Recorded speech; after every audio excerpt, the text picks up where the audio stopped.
माशाल्लाह हमारा ये सूखा गोश्त तैयार है। और आपको ये रेसिपी पसंद आई हो तो ज़रूर लाइक कीजिएगा, शेयर कीजिएगा।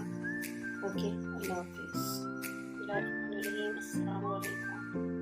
आज हम आपको सूखा गोश्त बनाने का तरीका बताएंगे।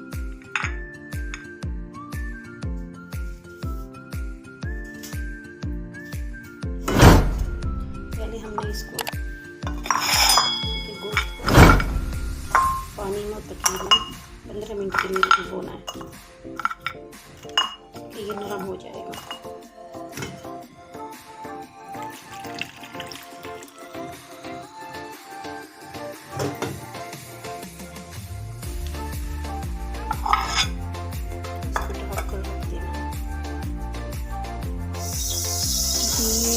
गोश्त उबल चुका है तो तब हमने ऑयल को थोड़ा गर्म करना है। उसके बाद हमने इसमें प्याज डाल देंगे और इसको हमने डार्क ब्राउन करना है।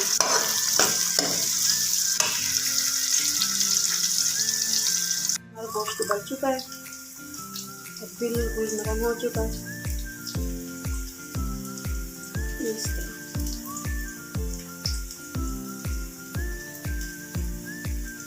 आप देख सकते हैं कि ये प्याज ब्राउन हो चुकी है।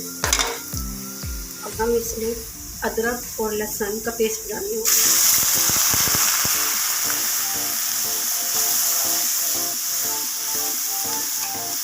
और हमने इसमें टमाटर ऐड नहीं करने, हमने सिर्फ इसमें गोश्त डालना है।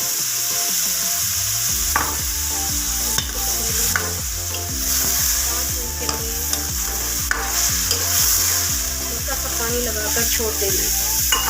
और याद रहे हम गोश्त का पानी बिल्कुल ज़ाया नहीं करते, इसको हम रख लेते हैं। इसके अंदर हमने थोड़ा सा यखनी वाला पानी डालना है और तकरीबन 5 मिनट के लिए इसको रख देना है। तकरीबन 5 मिनट हो चुके हैं। अब हमने इसमें टमाटर डालने हैं।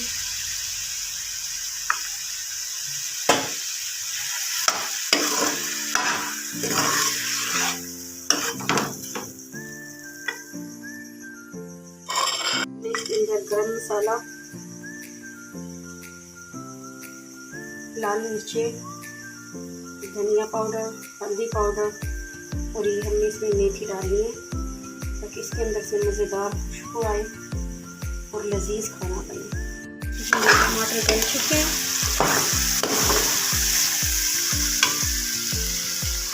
और अब हमने इसमें मसाले डालने हैं।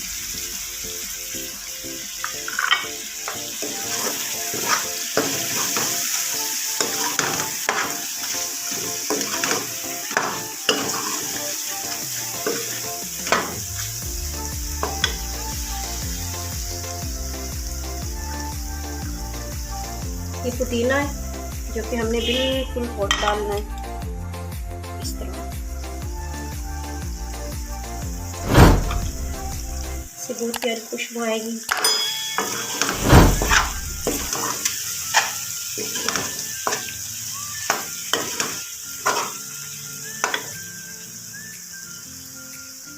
दही तकरीबन हमने 1/2 कप इसमें डालना है।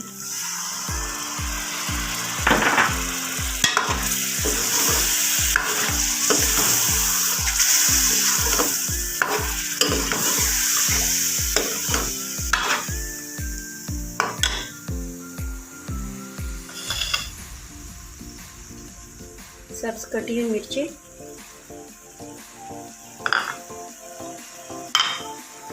और आधा नींबू हमने इसमें ऐड करना है। हमने इसमें नमक नहीं डाला क्योंकि यखनी के अंदर पहले नमक मौजूद था। ये सूखा गोश्त है, सूखा गोश्त के अंदर भी पहले से नमक मौजूद था। क्योंकि सुखाने के लिए अमूमन सूखा गोश्त में नमक लगाया जाता है, इसलिए हमने मसालों के अंदर नमक इस्तेमाल नहीं करना।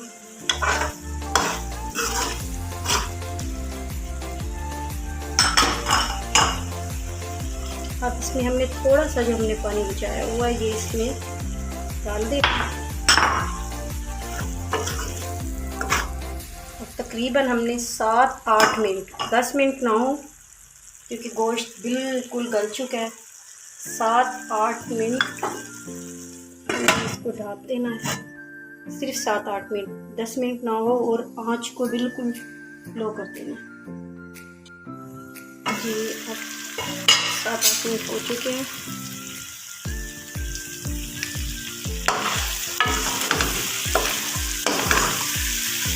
ये हमारा गोश्त भून चुका है